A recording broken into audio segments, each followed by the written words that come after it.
ಎಲ್ಲರಿಗೂ ನಮಸ್ಕಾರ ರೀ. ಈ 30-40 ವಯಸ್ಸಿನ ಈ ಸಾಲಿನಲ್ಲಿರುವಂಥ ಪ್ರತಿಯೊಬ್ಬರಿಗೂ ಕೂಡ ಬಹಳ ಒಂದು ಜವಾಬ್ದಾರಿ ತೊಗೊಳ್ತಿರ್ತಾರೆ. ಮದುವೆ ಆಗ್ತದೆ, ಮಕ್ಕಳಾಗ್ತಾರೆ, ಅಂದರೆ ಒಂದು ಕರಿಯರ್ ಶುರು ಆಗಿರ್ತದೆ. ಆಮೇಲೆ ಮದುವೆ, ಮಕ್ಕಳು, ಮನೆ ಜವಾಬ್ದಾರಿ ಅಂತ ಹೇಳಿ ಈ ಒಂದು ಜವಾಬ್ದಾರಿಗಳನ್ನು ನಿಭಾಯಿಸೋದ್ರ ಜೊತೆಗೆ ತಮ್ಮನ್ನು ತಾವು ಸಾಬೀತು ಮಾಡ್ಕೊಳ್ಬೇಕು ಅನ್ನೋದಕ್ಕಾಗಿ ಅಂದರೆ ಬೆಸ್ಟ್ ತಂದೆ ಆಗಬೇಕು, ಬೆಸ್ಟ್ ತಾಯಿ ಆಗಬೇಕು, ಬೆಸ್ಟ್ ಸೊಸೆ ಆಗಬೇಕು, ಬೆಸ್ಟ್ ಅಳಿಯ ಆಗಬೇಕು, ಬೆಸ್ಟ್ ಅಣ್ಣ ಅಮ್ಮ ಸಹೋದರ ಸಹೋದರಿ ಹೇಳಿ ಸಾಬೀತು ಮಾಡ್ಕೊಳ್ಳಿಕ್ಕೆ ಹೋಗಿ ತಮ್ಮನ್ನು ತಾವು ಸಂಪೂರ್ಣವಾಗಿ ಮರೆತು ಬಿಡ್ತಾರೆ. ತಮ್ಮನ್ನು ತಾವು ಅನ್ನೋದಕ್ಕಿಂತ ನಮ್ಮನ್ನು ನಾವು ಸಂಪೂರ್ಣವಾಗಿ ಮರೆತು ಬಿಡ್ತೀವಿ. ಸೊ ನಾವು ಸಾಬೀತು ಮಾಡಬೇಕು, ನಾನು ಕರೆಕ್ಟ್ ಇದ್ದೀನಿ ಅನ್ನೋ ಹಾದಿಯೊಳಗೆ ಆ ಒಂದು ಸಾಬೀತು ಮಾಡಬೇಕು ಅನ್ನೋ ಭರದೊಳಗೆ ನಾವು ಮರೆತು ಬಿಡ್ತೀವಿ. ನಮ್ಮ ಒಂದು ದೇಹದ ಕಾಳಜಿ ಆಗಿರ್ಬೋದು, ಮನಸ್ಸಿನ ಕಾಳಜಿಯನ್ನು ಮಾಡ್ಕೊಳ್ಳೋದು ಬಿಟ್ಟು ಬಿಡ್ತೀವಿ. ಯಾಕಂತಂದ್ರೆ ನಾವು ಸಾಬೀತು ಮಾಡ್ಲಿಕ್ಕೆ ಹೋಗ್ತೀವಿ. ಸಾಬೀತು ಮಾಡೋ ಅವಶ್ಯಕತೆ ಇಲ್ಲ. ನಾವು ಒಂದನ್ನು ಭಾಳ ನೆನಪಿನಲ್ಲಿ ಇಟ್ಕೋಬೇಕು. ಅದೇನು ಅಂತಂದ್ರೆ ನಮ್ಮ ದೇಹಕ್ಕೆ ವಯಸ್ಸಾಗ್ಲಿಕ್ಕೆ ಅನ್ನೋದನ್ನು ನಾವು ಪ್ರತಿಯೊಬ್ಬರು ಅರಿತುಕೊಳ್ಬೇಕು.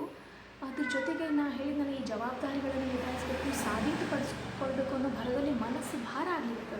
ಸೊ ಆ ಮನಸ್ಸಿನ ಭಾರವನ್ನು ನಾವು ಕಡಿಮೆ ಮಾಡಿಕೊಳ್ಬೇಕು ಅಂತಂದರೆ ಬೆಸ್ಟ್ ಮಾರ್ಗ ಅಂತಂದರೆ ಯೋಗ ಸಾಧನೆ, ಯೋಗವನ್ನು ಮಾಡಬೇಕು.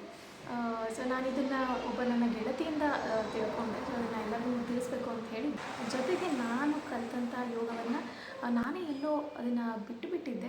ಸೊ ಈ ಮನೆಯ ಕೆಲಸದ ಜಂಜಾಟದಲ್ಲಿ, ಅದೇ ಜವಾಬ್ದಾರಿಗಳ ಒಂದು ಭರಾಟೆಯಲ್ಲಿ, ಹೀಗಾಗಿ ಅದನ್ನು ನಿಭಾಯಿಸ್ತಾ ಇದನ್ನು ಮಾಡ್ತಾ ಮನಸ್ಸಿನ ಭಾರವನ್ನು ಕಡಿಮೆ ಮಾಡ್ತಾ ಮನಸ್ಸು ದೇಹವನ್ನು ಗಟ್ಟಿಮುಟ್ಟಾಗಿ ಇಟ್ಕೊಳ್ಳೋಣ ಅಂತ ಹೇಳ್ತಾ ನನ್ನ ಜೊತೆ ಯೋಗ ಸಾಧನೆಗೆ ಎಲ್ಲರೂ ಬರಬೇಕು. ಈ ಒಂದು ಯೋಗದ ಹಾದಿಗೆ ನಾನು ಒಂದು ಹೆಸರು ಕೊಡಬೇಕು ಅಂದ್ಕೊಂಡೆ. ಅದು ಆರೋಗ್ಯವೇ ಭಾಗ್ಯ. ಏನು ಸರ್ವಾರ್ಥ? ಆರೋಗ್ಯ ಒಂದಿದ್ರೆ ಏನು ಬಂದೆ ಬಾ, ಆರೋಗ್ಯವೇ ಭಾಗ್ಯ ಅಂಥೇಳಿ ಎಷ್ಟು ವಿಚಿತ್ರ ನೋಡ್ರಿ. ಆರೋಗ್ಯ ಒಂದಿದ್ದುಬಿಟ್ರೆ ಐಶ್ವರ್ಯದಲ್ಲಿ ಅರಸನನ್ನೇ ಮೀರಿಸ್ಬೋದಂತ. ಆರೋಗ್ಯ ಒಂದಿದ್ದುಬಿಟ್ರೆ ಐಶ್ವರ್ಯದಲ್ಲಿ ಅರಸನನ್ನೇ ಮೀರಿಸ್ಬೋದು ಅಂತಂದರೆ ಅಂಥ ಒಂದು ಐಶ್ವರ್ಯವನ್ನು ನಾವೆಲ್ಲರೂ ಪಡಿಬೇಕು ಅಂತಂದರೆ ಯೋಗ ಸಾಧನೆಗೆ ಮುಂದಾಗಬೇಕು ಅಂತ ಹೇಳ್ತಾ ಬನ್ನಿ ಪ್ರತಿಯೊಬ್ಬರು ಯೋಗ ಸಾಧನೆಯನ್ನು ಮಾಡಿ ಈ ನಮ್ಮ ಯೋಗ ಸಾಧನೆಯಿಂದ ನರಸಿಂಹದೇವರಿಗೆ ನಮಸ್ಕಾರವನ್ನು ಮಾಡ್ತಾ ಆಶೀರ್ವಾದವನ್ನು ಪಡಿತಾ ಶುರು ಮಾಡೋಣ ಅಂತ.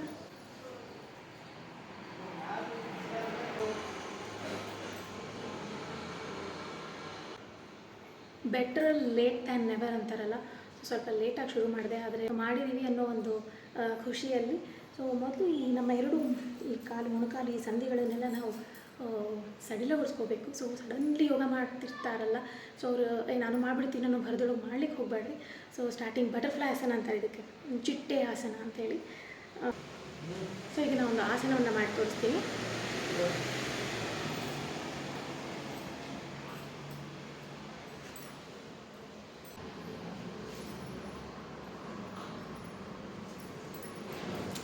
ಎಸ್. ಸೊ ಇನ್ನು ಮುಂದೆ ನನ್ನ ಈ ಒಂದು ಫೇಸ್ಬುಕ್ ಆಗಿರ್ಬೋದು, ಇನ್ಸ್ಟಾಗ್ರಾಮ್ ಆಗಿರ್ಬೋದು, ಯೂಟ್ಯೂಬ್ ಚಾನಲನ್ನು ಎಲ್ಲರೂ ಸಾಕಷ್ಟು ಪ್ರಮಾಣದಲ್ಲಿ ಶೇರ್ ಮಾಡಿರಿ, ಸಬ್ಸ್ಕ್ರೈಬ್ ಮಾಡಿರಿ ಅಂತ ಹೇಳ್ತಾ ಆರೋಗ್ಯವೇ ಭಾಗ್ಯ. ಆರೋಗ್ಯ ಹೊಂದಿದ್ದರೆ ಐಶ್ವರ್ಯದಲ್ಲಿ ಅರಸನನ್ನೂ ಮೀರಿಸ್ಬೋದು. ನಮಸ್ಕಾರ.